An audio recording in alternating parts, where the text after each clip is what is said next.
নমস্কার, আমি কুমারেশ। আপনারা দেখছেন স্থানীয় সংবাদ। এই মুহূর্তে রয়েছি ঘাটালের মনসুকা সেই ঝুমি নদী দেখতে পাচ্ছেন, ভগবতী সেতু যেটা নিয়ে বলবো। এই ভগবতী সেতু 2021 সালের জানুয়ারি মাসে শিলান্যাস হয়েছিল। তৎকালীন পঞ্চায়েত মন্ত্রী সুব্রত মুখোপাধ্যায়ের হাত ধরে শিলান্যাস হয়েছিল। তারপর বছরের পর বছর গড়িয়ে গেছে, নদীতে বহু জল গড়িয়ে গেছে, সেতু কমপ্লিট কিন্তু এখনও হয়নি। এখনও দুই ধারের যে অ্যাপ্রোচ রোড, দুটো রোড কিন্তু এখনও হয়নি, যার ফলে সেতু দিয়ে মানুষ যাতায়াত করতে পারছে না। পকেটের থেকে টাকা খরচা করে এই রকম বাঁশের সাঁকো কাঠের সাঁকো অনেক রয়েছে নদীর উপরে, পয়সা খরচা করে বাঁশের সাঁকোতে এখনও যেতে হচ্ছে। ঘাটালে 18 কোটির ভগবতী সেতু আটকে রয়েছে অ্যাপ্রোচ রোডের জমি জটে। 26-এর ভোটের আগে কি চালু হবে ব্রিজটি? নমস্কার, স্থানীয় সংবাদের ডিজিটাল মিডিয়ায় কুমারেশ চানকের খবরে আমি মন্দিরা মাঝি। ঘাটাল মহকুমার ঘাটাল ব্লকের বৃহৎ একটা এলাকা দিয়ে বয়ে গিয়েছে ঝুমি নদী। স্বাধীনতার আগে থেকেই নদীর ওপর পারাপারের ক্ষেত্রে নেই কোনো স্থায়ী কংক্রিটের সেতু। ঘাটালের মনসুকা গ্রাম পঞ্চায়েতের বৃহৎ একটা এলাকায় একাধিক বাঁশের ও কাঠের সাঁকো দিয়ে প্রতিনিয়ত গাঁটের কড়ি খরচ করে পশ্চিম মেদিনীপুর ও হুগলি জেলার হাজারো মানুষকে প্রতিদিন পারাপার করতে হয়। 2021 সাল থেকে এই ব্রিজ তৈরির কাজ চালু হয়েছে। সেই সেতু দীর্ঘদিন ধরে নির্মাণের কাজ হলেও দুই পারের অ্যাপ্রোচ রোড ও ফ্লাইওভার নিয়ে শুরু হয়েছে জটিলতা। জায়গা নিয়ে দেখা দেয় জট।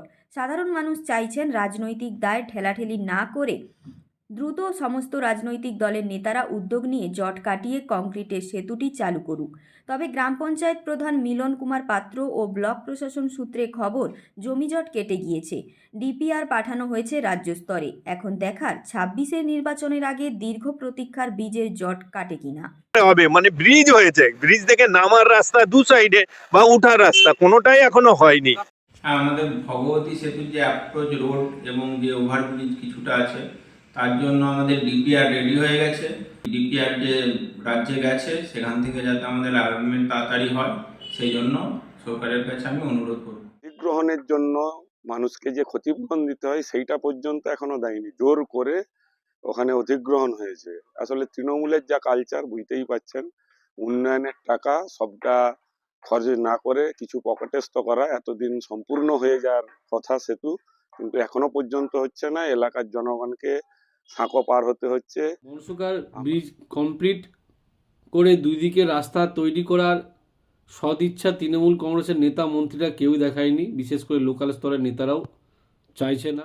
ব্রিজ হয়ে গেছে, অ্যাপ্রোচের টাকা অ্যালটমেন্ট হয়ে গেলে অনেকদিন তোমরা জানো যে ওই পারে বিশেষ করে আমাদের মনসুকা যে দিয়ে ওই বরকতিপুর এলাকার দিকে, ওই এলাকার দিকে কিছু যাদের যে ঘর বাড়ি পড়েছিল ওদের নো অবজেকশন পেতে আমাদের একটু দেরি হয়েছে। ওরা নো অবজেকশন দেওয়ার পরে আমাদের চেষ্টা চলছে, প্রচেষ্টা আছে। এত বড় ব্রিজ আমরা যখন করতে পেরেছি, নিশ্চয়ই আমরা অ্যাপ্রোচটা তৈরি করে দেবো। এলাকার একমাত্র মাধ্যম হচ্ছে এই বাঁশের সাঁকো। স্বাভাবিক কারণে আমাদের দীর্ঘদিন ধরে অপেক্ষা করতে হয় কবে বাঁশের সাঁকো হবে। গাড়ি নিয়ে পারাপার হচ্ছেন, টাকা দিতে হয় কত করে? 80 টাকা করে। যতবার যাবেন। আমরা চাইছি কি পোল হয়ে গেলে সুবিধা হবে, আমাদেরও পয়সা দিতে হবে না, ঠিক আছে? মানে পয়সার জন্য আমরা ইনকাম করতে পেরেছি। আমাদের পয়সা যদি এখানে হাফ টাকা দিতে হয়, তাহলে আমাদের ইনকাম করে পয়সাটা বিশ্বাস করছে না, ঠিক আছে? আপনার নাম? শঙ্কর সাথী, বাড়ি